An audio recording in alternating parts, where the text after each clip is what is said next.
everyone.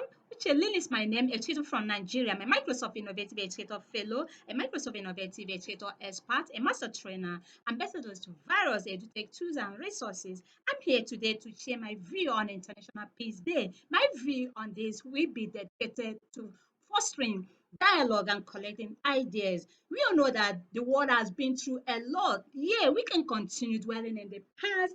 All we need to do now is to move on. You know that where there is peace, the windows of opportunities will be open for development, for progress. There will be joy and happiness. A lot of stuff we start going on. So, as educators, as a student, businessmen and women, societies, communities, all we need to do is to join me to celebrate this day by spreading kindness, compassion on 21st of September 2020 because together, we can make a huge difference in shaping the world peace. We are better together. Thank you so much.